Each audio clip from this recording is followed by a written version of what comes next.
नमस्कार मित्रों, RPF LDC exam 2022 के एग्ज़ाम सीरीज में आप सभी लोगों का स्वागत करता हूं। मैं अभिषेक राज आप सभी लोगों का प्रेम पूर्वक आभार व्यक्त करना चाहूँगा। आप लोग इस चैनल को इतना प्यार दे रहे हैं। दोस्तों, अभी एक हाल फिलहाल में ही एक नोटिफिकेशन जारी हुआ है जिसमें हेड कांस्टेबल के पदों के लिए, रिक्तियों के लिए जो एग्जीक्यूटिव का एग्ज़ाम होना है उसके लिए जो है आवेदन पत्र की मांग की गई है और एग्ज़ाम लगभग 2 महीने या 3 महीने के अंदर होगा। नोटिफिकेशन आप लोग पढ़ लीजिएगा, इसके लिंक में नोटिफिकेशन हम दे देंगे और पहले भी आपको इसके बारे में पता लग गया होगा। तो जैसे कि आपको मालूम है, समय समय पे हम लोग पढ़ते रहते हैं और रिवीजन सीरीज है। काफ़ी वीडियोस पड़े हुए हैं इस चैनल पे जिसमें से कि सारे सब्जेक्ट को कवर किया गया है, लेकिन आज रिवीजन सीरीज में हम लोग रेलवे एक्ट पढ़ेंगे, रेलवे एक्ट 1989 और जो उसमें सेकंड अमेंडमेंट हुआ है 2003 में, उसको भी साथ साथ लेकर चलेंगे और एक शॉर्ट व्यू लेंगे कि क्या क्या चीज़ें उसमें अमेंडमेंट हुआ है। तो सबसे पहले तो इसका ये जो हम एक्ट पढ़ने जा रहे हैं बहुत ही महत्वपूर्ण है ये, और परीक्षाओं में यहाँ से प्रश्न बनते हैं। तो 16 चैप्टर हैं इसमें, जो इम्पोर्टेंट चैप्टर होंगे उसके बारे में हम लोग पढ़ेंगे। तो आज का ये सब्जेक्ट है the railway act 1989, second amendment act 2003। और इसके पहले कि हम लोग इसको शुरू करते हैं, एक ओवरव्यू लेते हैं कि जो 2003 में जो अमेंडमेंट हुआ था उसमें कौन कौन क्या क्या चीज़ें अमेंडमेंट हुआ था, क्या क्या चीज़ उसमें जुड़ी थी 2003 के बारे में। तो उसके बारे में हम पढ़ते हुए फिर आगे हम लोग चलेंगे कि आगे इसमें किस तरह से। तो इससे पहले कि हम लोग शुरू करें इस अधिनियम को, महत्वपूर्ण अधिनियम को, रेलवे अधिनियम को, तो उसके पहले हम लोग 2003 का जो अमेंडमेंट है उसके बारे में थोड़ी सी बात कर लेते हैं। बहुत ही महत्वपूर्ण है 2003 का जो अमेंडमेंट है। ये रेलवे सुरक्षा बल के लिए इसमें बहुत सारी चीज़ों को इंक्लूड किया गया। ओवरव्यू ले लेते हैं क्या क्या चीज़ इसमें जोड़ी गई। तो सबसे पहले तो इसमें 2 नई परिभाषाओं को जोड़ा गया, रेल सेवक और प्राधिकृत अधिकारी। पहले जो मूल अधिनियम है 1989 का, उसमें रेल सेवक की परिभाषा सीमित थी, उसको विस्तृत किया गया है। और प्राधिकृत अधिकारी, रेलवे सुरक्षा बल के प्राधिकृत अधिकारी के बारे में इसको जोड़ा गया है कि कौन प्राधिकृत अधिकारी होंगे, जो कि असिस्टेंट सब इंस्पेक्टर के ऊपर रेलवे सुरक्षा बल में होते हैं, प्राधिकृत अधिकारी होते हैं, उनके ऊपर के जो भी अधिकारी होते हैं। सेकंड क्या है, रेल सेवक की परिभाषा को विस्तृत किया गया है। इसमें जो है जो रेल सेवक है कि रेल सेवक में जो है इसमें रेलवे सुरक्षा बल के सदस्यों को भी शामिल किया गया। तो ये 2003 के अधिनियम में शामिल किया गया। तो रेल सेवक के अंतर्गत जो है रेलवे सुरक्षा बल के सदस्यों को भी इसमें शामिल किया गया है।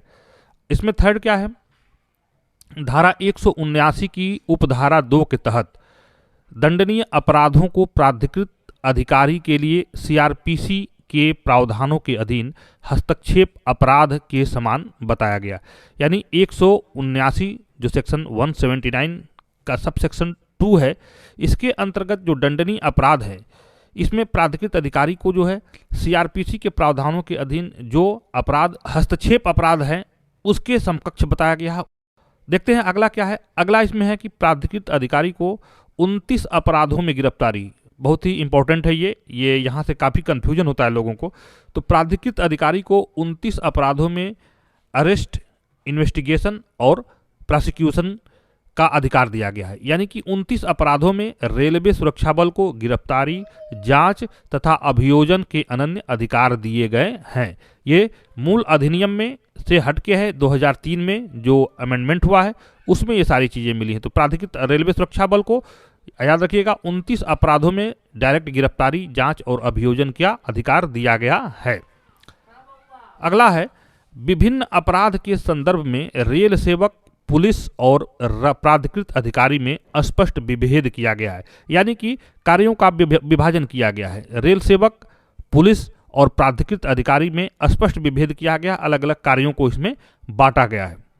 अगला देखिए जो बहुत ही महत्वपूर्ण है, धारा 179 की उपधारा 2 के अंतर्गत गिरफ्तारी, जांच, अभियोजन के अधिकार रेलवे सुरक्षा बल को देकर राज्य पुलिस का कार्यभार कम किया गया है, जबकि मूल अधिनियम में इन अपराधों के संबंध में पुलिस को ही कार्यवाही करनी पड़ती थी।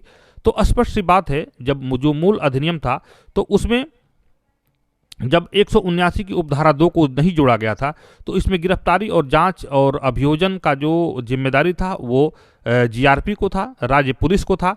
और इससे क्या होता था कि उनका कार्यभार बढ़ जाता था। वो उनके पास सिविल केसेस तो होते ही थे, जो राज्य के केसेस हैं वो है, ऊपर से रेलवे से संबंधित जो केसेस हैं, जो रेलवे प्राइमेसिस के अंतर्गत जो घटनाएं होती हैं, जो अपराध होते हैं, उसका भी कार्य उनको करना पड़ता था। जांच अभियोजन और उनका जो है गिरफ्तारी वगैरह करना पड़ता था। तो इससे कार्य में डिले होता था और कार्य जो है सुचारू रूप से नहीं होता था। तो जो सेकंड अमेंडमेंट 2003 हुआ तो उसमें जो है 29 अपराधों जो जांच और गिरफ्तारी और अभियोजन का जो अधिकार रेलवे सुरक्षा बल को देकर जो जीआरपी के कार्यों को या उनके कार्यभार को या सिविल पुलिस के कार्यभार को कम किया गया है। जबकि मूल अधिनियम में इन अपराधों के संबंध में पुलिस को कार्रवाई करनी पड़ती थी। जो मूल अधिनियम है उसमें इन अपराधों पर पुलिस को कार्रवाई करनी पड़ती थी। अगला जो है धारा 180 में भी प्राधिकृत अधिकारी को ही कार्रवाई करने के लिए अधिकृत किया गया है।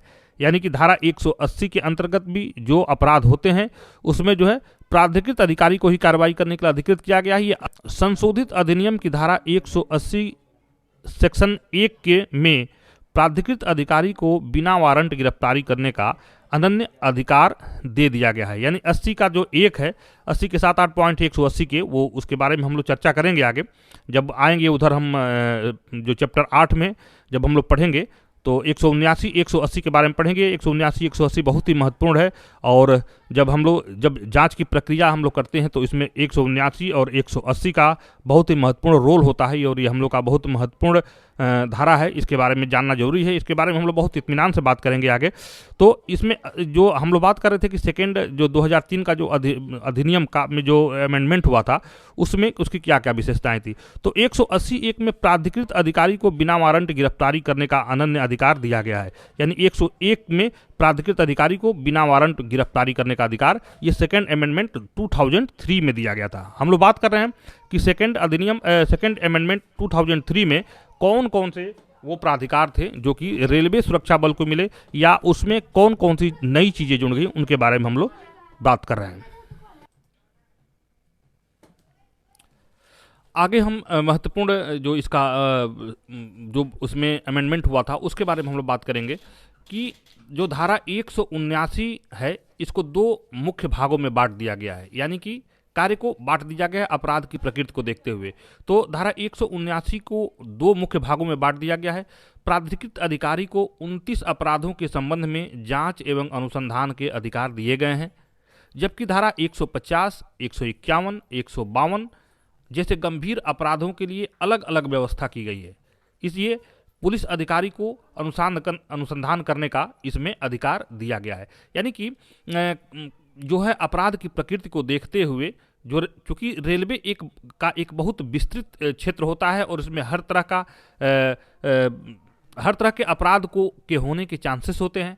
तो इसमें अपराध की प्रकृति को देखते हुए अलग अलग उसको बांट दिया गया है। और 29 अपराधों के संबंध में जांच और अनुसंधान का अधिकार रेलवे सुरक्षा बल को है। जबकि कुछ गंभीर गंभीर किस्म के जो अपराध हैं जैसे कि धारा 150, 151, 152 इस तरह के गंभीर अपराधों के लिए अलग व्यवस्था की गई है और इसमें पुलिस अधिकारी को जांच और अनुसंधान करने का अधिकार दिया गया है। तो ये 2003 में एक महत्वपूर्ण बदलाव ये भी किया गया है। आगे एक और बदलाव किया गया। धारा 180 के सबसेक्शन F में यह व्यवस्था की गई है कि धारा 179(2) में वर्णित किसी अपराध के लिए कोई न्यायाधीश तब तक संज्ञान नहीं ले सकता जब तक कि प्राधिकृत अधिकारी द्वारा उक्त मामले में शिकायत प्रस्तुत न कर दी गई हो। यानी कि प्राधिकृत अधिकारी जो जांच अधिकारी है, जो रेलवे सुरक्षा बल का असिस्टेंट सब इंस्पेक्टर के ऊपर का कोई भी व्यक्ति हो, जब तक वो न्यायालय में शिकायत प्रस्तुत नहीं करेगा तब तक न्यायालय के द्वारा जो है न्यायाधीश के द्वारा संज्ञान नहीं लिया जाएगा मामलों में। ऐसे ही प्रावधान खाद्य पदार्थ मिलावट विरोधी अधिनियम में भी है। जबकि मूल रेल अधिनियम का आरपीयूपी एक्ट में ऐसा कोई प्रावधान नहीं है। आरपीएफ जो आरपीयूपी एक्ट है, railway property unlawful possession act है, इसमें इस तरह का प्रावधान नहीं है। इसमें जो है न्यायालय के द्वारा स्वतः संज्ञान भी लिया जा सकता है, लेकिन स्पेशलाइज्ड ये चीज़ें हैं कि 180F में ये दे दिया गया है कि धारा 179(2) में वर्णित किसी अपराध के लिए कोई न्यायाधीश तब तक संज्ञान नहीं लेगा जब तक कि प्राधिकृत अधिकारी द्वारा उस मामले में शिकायत प्रस्तुत नहीं की जाएगी। और ये एक बहुत ही महत्वपूर्ण चीज़ है, इसको आप ध्यान में रख लीजिए। अगला एक चीज़ और है 180G, जो धारा 180G है, इसमें जांच अधिकारी को शक्ति प्रदान की गई है कि जांच कार्रवाई के दौरान इरादतन अपमान करने वाले या कार्य में बाधा पहुंचाने वाले या इरादतन असत्य कथन करने वाले व्यक्ति को दंडित करवा सके। तो इसमें जो है जांच अधिकारी को ये पावर है कि यदि कोई व्यक्ति किसी जानबूझकर किसी रेल सेवक का इरादतन अपमान कर रहा है या उसके कार्य करने में बाधा पहुंचा रहा है या असत्य कथन कर रहा है या जांच में असहयोग कर रहा है, तो उसको उस व्यक्ति को दंडित जांच अधिकारी के द्वारा दंडित करवाया जा सकता है, जबकि मूल अधिनियम में ऐसा कोई प्रावधान नहीं था। तो ये कुछ मोटा मोटी चीज़ें थी जो कि 2003 में जो बदलाव हुए रेलवे एक्ट में, तो ये सारी चीज़ें जो बहुत ही महत्वपूर्ण है रेलवे सुरक्षा बल के नज़रिए से अगर देखा जाए तो ये सारी चीज़ें इसमें बहुत ही महत्वपूर्ण है। तो ये बदलाव किए गए थे और इसमें ये कई सारी चीज़ें इंक्लूड हुई थी जो कि रेलवे सुरक्षा बल को और पावरफुल बनाती है। तो ये था रेलवे सुरक्षा बल अधिनियम रेल अधिनियम 1989 अमेंडमेंट 2003। इसमें क्या क्या चीज़ें बदलाव हुई थी और क्या क्या चीज़ें इसमें जोड़ी गई थी, उसके बारे में एक ओवरव्यू था। आगे हम लोग जो महत्वपूर्ण 2 धाराएं हैं जिनके बारे में आप देखें कि मेनली इसके बारे में हम लोग पढ़े हैं, जो 179 और 180। तो 179 180 के बारे में एक मोटा मोटी अध्ययन हम लोग लेते हुए आगे बढ़ते हैं कि 179 और 180 में क्या प्रावधान दिए गए हैं। तो ये था सेकेंड अमेंडमेंट 2003 की कुछ विशेषताएं थी जो कि जिनके बारे में समझना ज़रूरी था, क्योंकि यहाँ से कुछ कन्फ्यूजन्स होते हैं। तो हम बात अब करते हैं 2 महत्वपूर्ण धाराओं के बारे में जो कि हमारे कार्य के लिए बहुत ही महत्वपूर्ण है और इनके बारे में थोड़ा सा डीपली हम लोग बात करते हैं। तो चैप्टर 8 के अंतर्गत हम लोग जो दंड और शास्तियाँ पढ़ते हैं, तो उसका जो सेक्शन है सेक्शन 179 और सेक्शन 180, ये बहुत ही महत्वपूर्ण है। तो इसके बारे में हम लोग बात करते हैं कि गिरफ्तारी का अधिकार जो है रेलवे सुरक्षा बल को इन 2 धाराओं के अंतर्गत गिरफ्तारी की जो कार्रवाई की जाती है, तो इसके बारे में हम लोग एक ओवरव्यू लेते हैं कि कैसे क्या है। तो सबसे पहले देखिए, धारा 179 कहता है बिना वारंट गिरफ्तार करने का अधिकार। रेलवे सुरक्षा बल को धारा 179 के अंतर्गत बिना वारंट गिरफ्तार करने का अधिकार प्राप्त है। तो 179 के पॉइंट 1 में दिया है, 4 पॉइंट है इसमें, इसको हम लोग बहुत सावधानी से पढ़ेंगे। और ये जो है 1/7/2004 से प्रभावी है। ये संशोधित अधिनियम 56/2003 की धारा 2 के द्वारा ये प्रतिस्थापित है और दिनांक 1/7/2004 से प्रभावी है। तो क्या क्या है धारा 179 में, ये हमारे कार्य क्षेत्र, इसकी परीक्षा का उद्देश्य ये महत्वपूर्ण तो है ही, जो हम लोग का कार्य है उसके अंतर्गत भी ये 179 180 बहुत ही महत्वपूर्ण है। तो 179 कहता है कि बिना वारंट गिरफ्तार करने का अधिकार रेलवे सुरक्षा बल को ये है। तो इसमें कौन कौन से सर्कमस्टांसेस हैं उसके बारे में हम लोग बात करते हैं। तो देखिए, इसका पॉइंट 1 कह रहा है, 179 का पॉइंट 1 कह रहा है कि यदि कोई व्यक्ति इस अधिनियम की धारा 150 से 152 में वर्णित कोई अपराध करता है तो उसे बिना वारंट या बिना किसी लिखित प्राधिकार के कोई भी रेल सेवक या पुलिस अधिकारी जो कि हेड कांस्टेबल के पद के नीचे का न हो गिरफ्तार कर सकेगा। यानी कि सेक्शन 150, सेक्शन 151, सेक्शन 152 के अंतर्गत यदि कोई अपराध कारित किया जाता है तो उसे बिना वारंट के या बिना किसी लिखित प्राधिकार के कोई भी रेल सेवक या कोई पुलिस अधिकारी जो कि हेड कांस्टेबल के पंक्ति से नीचे का न हो उसको गिरफ्तार कर सकेगा। यानी हेड कांस्टेबल के नीचे का कोई व्यक्ति जो कि हेड कांस्टेबल से नीचे के पद का ना हो, और कोई भी रेल सेवक या कोई भी व्यक्ति बिना वारंट के या बिना किसी लिखित प्राधिकार के उनको गिरफ्तार कर सकता है धारा 150, 51, 52 के अंतर्गत। तो उसका आगे प्रक्रिया है, उस वही चीज़ आगे भी दे रहा है। तो इसका 179 का 2 क्या कर रहा है, यदि कोई व्यक्ति इस अधिनियम की धारा 137 से 139, 141 से 147, 153 से 157 और 159 से 167 और 172 से 176 में वर्णित कोई अपराध करता है तो उसे बिना वारंट तथा बिना किसी लिखित प्राधिकार के केंद्र सरकार द्वारा अधिसूचित आदेशानुसार प्राधिकृत अधिकारी गिरफ्तार कर सकेगा। यानी कि इसमें देखिए थोड़ी सी बाउंडेशन है, एक जहां 150, 51, 52 में कोई भी व्यक्ति गिरफ्तार कर सकता है या कोई भी पुलिस अधिकारी जो कि हेड कांस्टेबल के रैंक से नीचे का ना हो, तो उस व्यक्ति के द्वारा बिना किसी वारंट के या बिना किसी लिखित प्राधिकार के गिरफ्तार किया जा सकता है। जबकि धारा 137, 138, 139, 141, 142, 143, 144, 145, 146 और 153 से लेकर 157 और 159 से लेकर 167 और 172 से 176 में वर्णित कोई अपराध कारित करता है तो उसे प्राधिकृत अधिकारी के द्वारा बिना वारंट के गिरफ्तारी किया जाएगा या किसी लिखित प्राधिकार के केंद्र सरकार द्वारा अधिसूचित आदेशानुसार प्राधिकृत अधिकारी द्वारा गिरफ्तार किया जा सकेगा।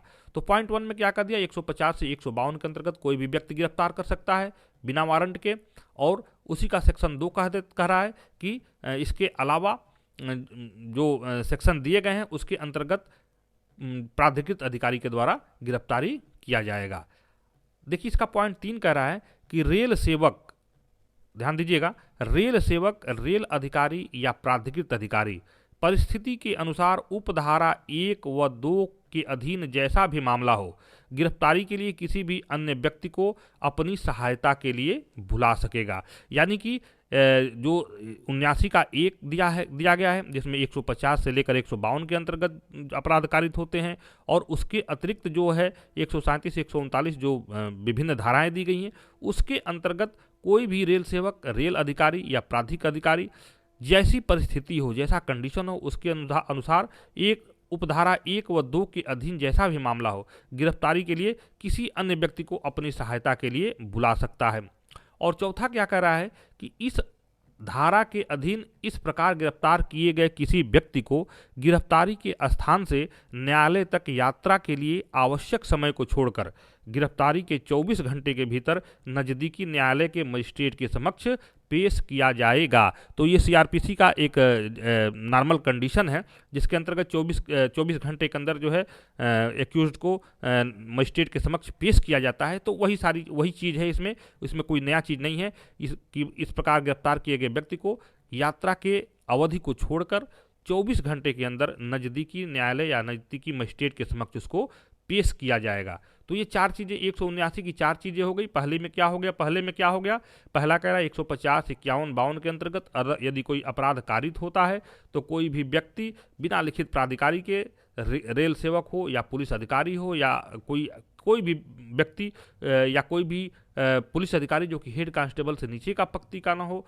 उसे बिना वारंट के गिरफ्तार कर सकता है। जबकि सबसेक्शन 2 में क्या कर रहा है कि इसके अंतर्गत विभिन्न धाराएं जो 29 धाराओं में जो गिरफ्तारी का अधिकार है तो ये 150, 51, 52 के अतिरिक्त किसी धारा के अंतर्गत कोई अपराध कारित होता है तो उसको प्राधिकृत अधिकारी यानी कि असिस्टेंट सब इंस्पेक्टर के ऊपर का कोई भी व्यक्ति जो है उसको बिना वारंट के गिरफ्तार कर सकता है।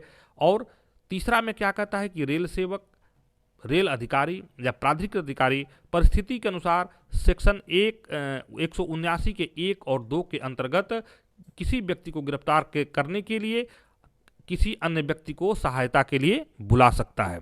और चौथा पॉइंट कहता है कि गिरफ्तार किए गए व्यक्ति को 24 घंटे के अंदर जो है न्यायालय के समक्ष पेश किया जाएगा। तो ये रहा 179 के का 1, 2, 3, 4। आशा है कि ये समझ में आ गया होगा आपको। ये जो है 1/7/2004 से ये प्रभावी है। ये जो 79 का जो ये सेक्शन 1, 2, 3, 4 है तो आगे देखते हैं 180। अब इसका महत्वपूर्ण है, 180 को देखते हैं 180 में क्या क्या दिया गया है। तो 180 कह रहा है कि ऐसे व्यक्तियों की गिरफ्तारी जिनका फरार होना आदि की संभावना हो, यानी ऐसे व्यक्तियों की गिरफ्तारी करना जिनका फरार होना संभावित हो, कि वो व्यक्ति भाग सकता है या फरार हो सकता है। तो इसका पॉइंट एक 180 का पॉइंट एक क्या कह रहा है कि यदि कोई व्यक्ति जो इस अधिनियम के अधीन धारा 179 के 2, 179 का 2 से तात्पर्य है कि जो 29 अपराध हैं जिसमें 150, 51, 52 को छोड़ के और बाकी जो भी अपराध हैं, तो उन उसमें वर्णित अपराध से भिन्न कोई अपराध करता है या धारा 138 के अधीन मांगे गए अधिक प्रभार या चार्ज या अन्य राशि जो वह देने के लिए जिम्मेदार है, अपना नाम और पता देने में असफल रहेगा या देने से इनकार करेगा, या यह विश्वास करने का उचित कारण हो कि उसके द्वारा दिया गया नाम व पता गलत है और वह फरार हो जाएगा, तो उसे प्राधिकृत अधिकारी बिना वारंट या बिना लिखित प्राधिकार के गिरफ्तार कर सकेगा। इसमें भी वही चीज़ है, देखिए इसमें जो है कहा जा रहा है कि 179(2) में वर्णित अपराध से भिन्न कोई अपराध अगर कारित करता है, धारा 138 के अंतर्गत अगर टिकट मांगने पर नहीं दिखाता है या चार्ज होने पर चार्ज का अतिरिक्त प्रभार नहीं देता है, या ऐसा विश्वास होता है कि वह देने से इनकार कर देगा, या अपना सही नाम पता नहीं बताता है या सहयोग नहीं करता है, तो ऐसे व्यक्ति को प्राधिकृत अधिकारी के द्वारा बिना वारंट के या बिना किसी लिखित प्राधिकार के गिरफ्तार किया जा सकेगा। तो देखिए इसका 2 क्या कह रहा है, सबसेक्शन 2 कह रहा है प्राधिकृत अधिकारी उपधारा 1 के अधीन गिरफ्तार करने के लिए किसी अन्य व्यक्ति को अपनी सहायता के लिए बुला सकेगा। सेम चीज़ें हैं उसमें, देखिए उसमें भी सहायता के लिए 179 में भी 4 में जो है 3 में जो है अपनी सहायता के लिए बुला सकेगा। इसमें भी प्राधिकृत अधिकारी उपधारा 1 के अधीन यानी उपधारा 1 के अंतर्गत गिरफ्तार किए गए किसी व्यक्ति को गिरफ्तार करने के लिए सहायता के लिए बुला सकेगा। और 3 क्या कह रहा है, इस धारा के अधीन गिरफ्तार किए गए व्यक्ति को यात्रा के लिए आवश्यक समय को छोड़कर ऐसी गिरफ्तारी के 24 घंटे के भीतर नज़दीकी मजिस्ट्रेट के समक्ष पेश किया जाएगा अगर वह अपना नाम पता सही नहीं बताता है। तो एक ये कुछ पॉइंट थे। आगे चलते हैं, आगे देखते हैं कि रेल अधिनियम के अंतर्गत घटित अपराधों की जांच करने की प्रक्रिया क्या क्या है। तो 180 का ए कह रहा है, इसमें सवाल उठता है कि जांच कौन करेगा। यदि कोई रिपोर्ट बनती है तो या कोई अगर ये होता है तो उसमें जांच कौन करेगा।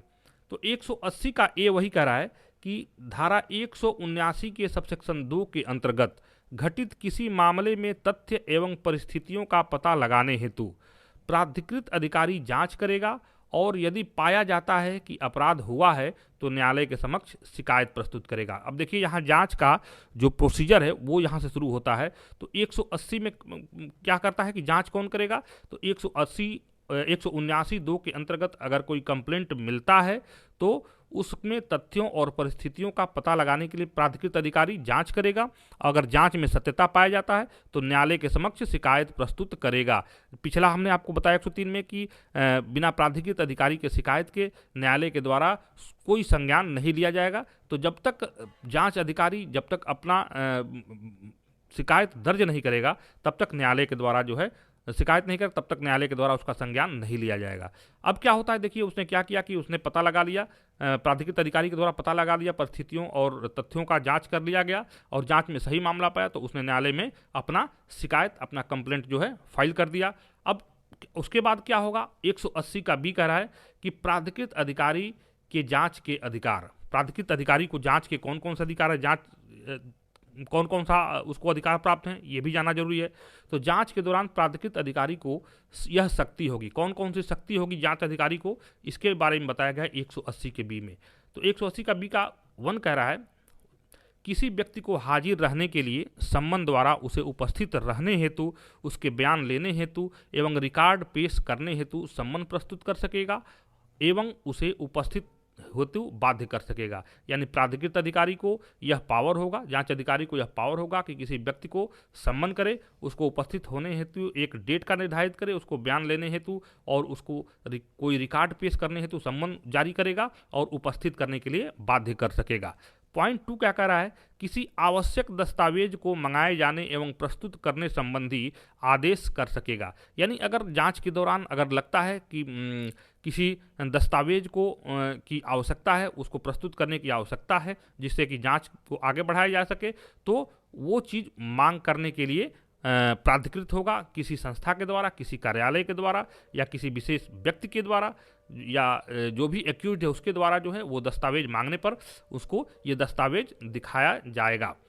अगला क्या कर रहा है, तीसरा पॉइंट कर रहा है, किसी भी अधिकारी, प्राधिकारी या व्यक्ति से किसी सरकारी रिकॉर्ड या उसकी प्रतिलिपि की मांग किया जा सकता है।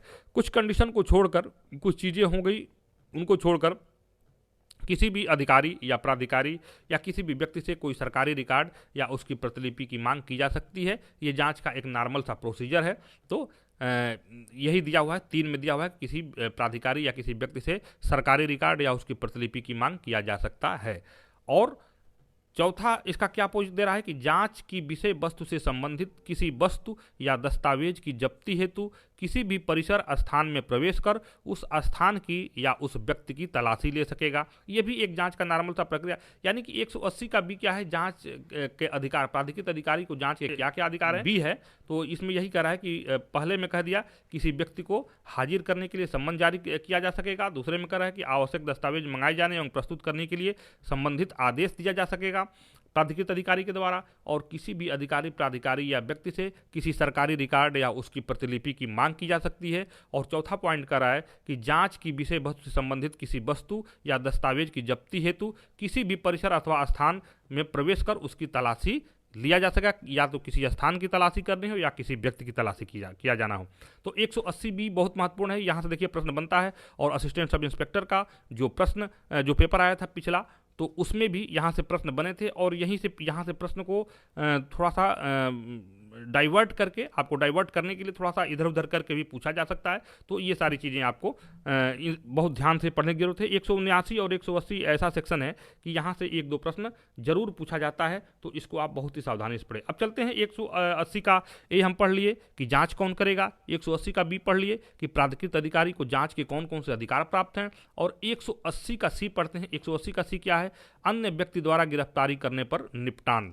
यानी किसी अन्य व्यक्ति के द्वारा गिरफ्तार अगर किया जाता है, जैसे कि धारा 179 के 2 में बताया गया है कि कोई भी रेल सेवक, कोई भी व्यक्ति जो है गिरफ्तार कर सकता है। तो 179(2) के अंतर्गत दंडनीय किसी अपराध हेतु गिरफ्तार किए गए प्रत्येक व्यक्ति को यदि प्राधिकृत अधिकारी के अलावा किसी अन्य व्यक्ति के द्वारा गिरफ्तार किया जाता है तो वह उसे बिना देरी के ऐसे प्राधिकृत अधिकारी के समक्ष ले जाएगा। यानी 179(2) के अंतर्गत अगर किसी व्यक्ति को किसी अन्य व्यक्ति के द्वारा, प्राधिकृत अधिकारी के अलावा किसी अन्य व्यक्ति के द्वारा गिरफ्तार करके अगर सुपुर्द किया जाता है तो बिना देरी किए है ऐसे व्यक्ति को जो है प्राधिकृत अधिकारी के समक्ष ले जाया जाएगा। यानी कि जो उचित जो अधिकारी है, जो कार्यवाही करने में सक्षम अधिकारी है, उसके समक्ष उसको ले जाया जाएगा। तो 180 का सी भी क्लियर हो गया। अब 180 के डी की तरफ चलते हैं। 180 का डी क्या कर रहा है, आरोपों की जांच करने एवं जमानत देने की शक्ति। ये बहुत बड़ा पावर है जो रेलवे सुरक्षा बल के प्राधिकृत अधिकारी को जो मिला हुआ है। जमानत देने की जो शक्ति है, जो अधिकार है, पावर है, ये मेनली ये मजिस्ट्रेट को ही होता है जमानत देने का अधिकार, लेकिन रेलवे सुरक्षा बल के प्राधिकृत अधिकारी को जांच करने व जमानत देने की शक्ति जो है रेलवे सुरक्षा बल के अधिकारी हो। ये बहुत आरपीएफ का स्पेशलाइज्ड पावर है। तो इसको आप देखिए 180 का डी कह रहा है। इसमें 1-2 पॉइंट है, इसको देख लीजिए, थोड़ा सा ध्यान दे दीजिए। इसका पॉइंट 1 कर रहा है, 80 डी का पॉइंट 1 कर रहा है कि यदि प्राधिकृत अधिकारी द्वारा किसी व्यक्ति को इस अधिनियम के अंतर्गत दंडनीय किसी अपराध हेतु गिरफ्तार किया जाता है तो वह अधिकारी उस व्यक्ति पर लगे आरोपों की जांच हेतु आगे की कार्रवाई करेगा। यानी कि इस अधिनियम के अंतर्गत अगर कोई दंडनीय किसी अपराध के लिए गिरफ्तार किया गया है तो अधिकारी जो है उस व्यक्ति पर लगे आरोपों की जांच के लिए आगे कार्रवाई को आगे बढ़ाएगा।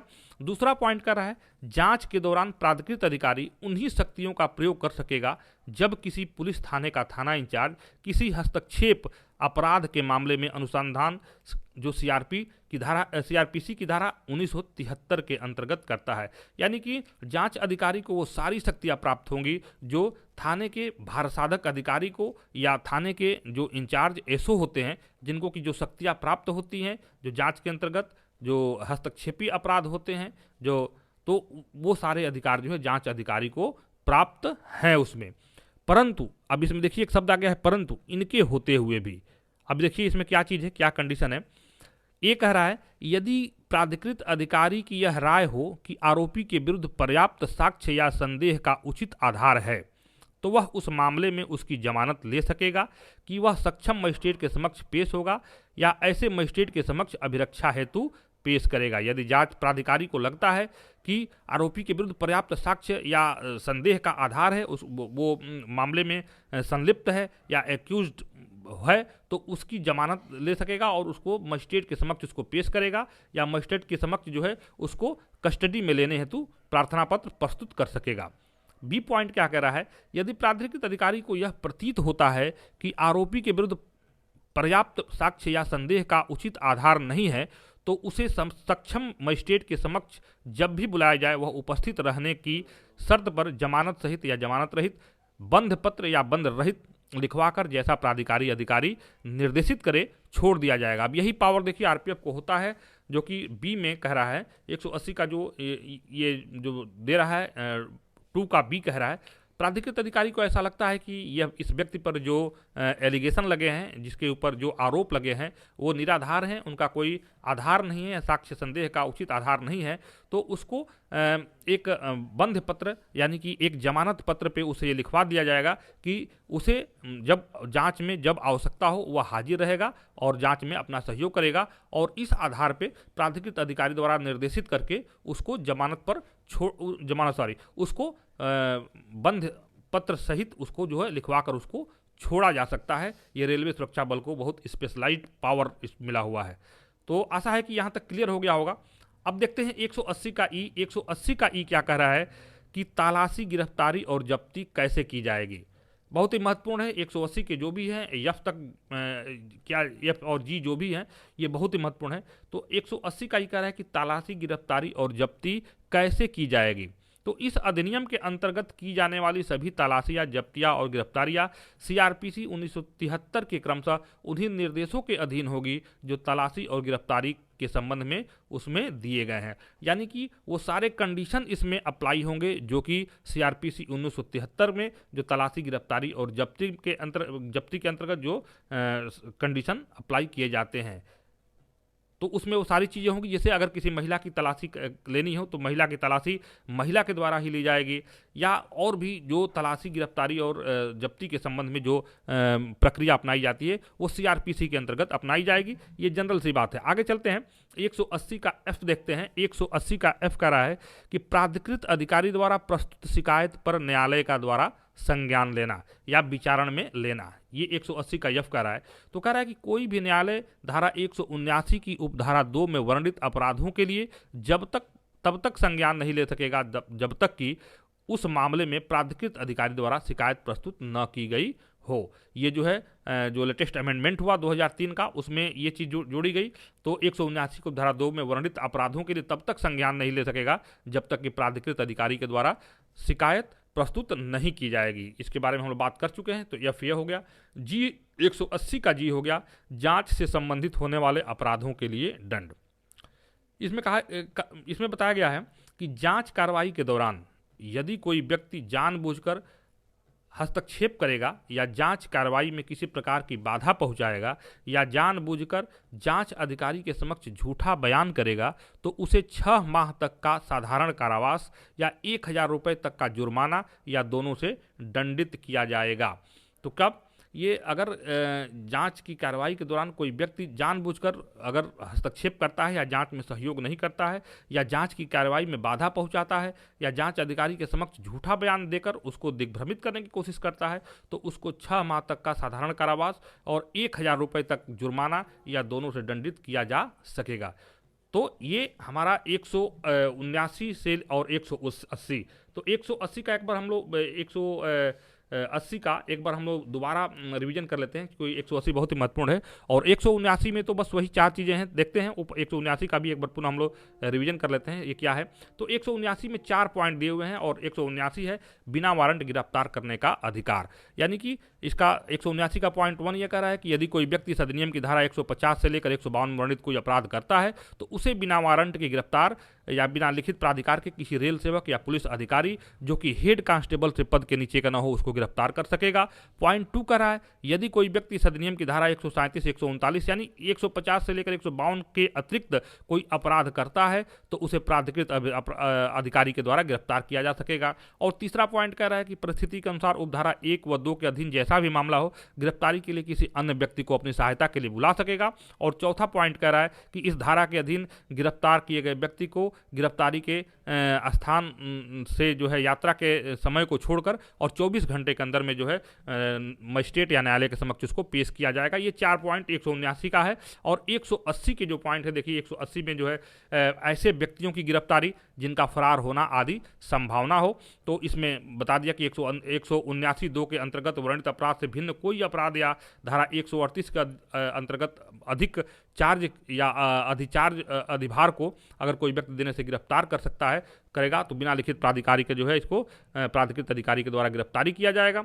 और 180 का एक कह रहा है कि जांच कौन करेगा। धारा 179(2) के अंतर्गत घटित किसी अपराध में तथ्य और परिस्थितियों का पता लगाने हेतु प्राधिकृत अधिकारी जांच करेगा। यानी कि असिस्टेंट सब इंस्पेक्टर के ऊपर का कोई भी व्यक्ति जांच करेगा और जांच में अगर सही पाया जाता है मामले को तो उसको न्यायालय के समक्ष उसको संज्ञान में लाया जाएगा। वही ए में कुछ पॉइंट है, बी कह रहा है कि प्राधिकृत अधिकारी के जांच के कौन कौन से अधिकार हैं, उसको क्या क्या अधिकार है, तो वह किसी व्यक्ति को हाजिर करने के लिए सम्मन के द्वारा उसको जो है बुला सकेगा, कोई दस्तावेज मंगा सकेगा, किसी अधिकारी या प्राधिकारी या से सरकारी रिकॉर्ड या उसकी प्रतिलिपि की मांग कर सकेगा, जांच के विषय वस्तु से संबंधित किसी वस्तु या दस्तावेज की जब्ती हेतु किसी परिसर में प्रवेश करेगा और उसकी तलाशी ले सकता है। वहीं सी कह रहा है 180 का सी कह रहा है कि अन्य व्यक्ति द्वारा गिरफ्तार करने पर निपटान, यानी कि किसी अन्य व्यक्ति के द्वारा अगर गिरफ्तार किया जाता है तो उसको सक्षम अधिकारी के समक्ष जो है उसको यथा संभावित समय में उसके समक्ष उसको प्रस्तुत किया जाएगा। और 180 का डी कर रहा है कि आरोपों में जांच करने व जमानत देने का अधिकार जो है इसके बारे में बात किया जा रहा है। तो वहीं 180 का ई कह रहा है कि तलाशी गिरफ्तारी और जब्ती कैसे की जाएगी, तो वो सीआरपीसी के प्रावधानों को ध्यान में रखते हुए तलाशी गिरफ्तारी और जब्ती की जाएगी। 180 का एफ का दिया प्राधिकृत अधिकारी द्वारा प्रस्तुत शिकायत पर न्यायालय द्वारा संज्ञान लिया जाएगा। और 180 का जी कह रहा है कि जांच से संबंधित होने वाले अपराधों के लिए कौन कौन के लिए दंड होंगे। यानी कि कोई व्यक्ति अगर जानकर जांच में सहयोग नहीं कर रहा है या जानबूझकर बाधा पहुंचा रहा है या जांच से भटकाने की कोशिश कर रहा है तो उसे 6 माह तक का साधारण कारावास या 1000 रुपये तक का जुर्माना या दोनों से दंडित किया जाएगा। तो ये रहा हमारा 179 और 180 का एक ओवरव्यू रहा। और 2003 जो अमेंडमेंट हुआ है उसमें कौन कौन से बदलाव हुए उसके बारे में हमने बताने की कोशिश की है। तो दोस्तों आज की वीडियो में बस इतना ही। आगे हम रेलवे एक्ट की और धाराओं पर हम लोग बात करेंगे, चर्चा करेंगे और उन चीज़ों को बारीकी से समझने की कोशिश करेंगे और इस चर्चा को हम लोग तार्किक तरीके से समझने की कोशिश करेंगे। तो अगर ये हमारा परिश्रम आपको सही लगता है, अगर आपको अच्छा लगता है तो आप वीडियो को नए लोग सब्सक्राइब करें और लाइक करें और अधिक से अधिक इसको शेयर करें लोगों के बीच में, ताकि ये अधिक से अधिक लोग इसे लाभान्वित हो सकें। और ये हमारा क्रम जारी रहेगा, समय समय पर वीडियो आपके लिए लेकर आता रहूँगा। तो एक बार पुनः आपको प्रेम पूर्वक वीडियो को देखने के लिए दिल की अनंत गहराइयों से आपका बहुत बहुत आभार। आप खुश रहें, मस्त रहें और व्यस्त रहें। इसके साथ ही आज का ये वीडियो यहीं पे समाप्त होता है। फिर किसी अगले वीडियो पे मिलते हैं, तब तक के लिए जय हिंद, जय भारत।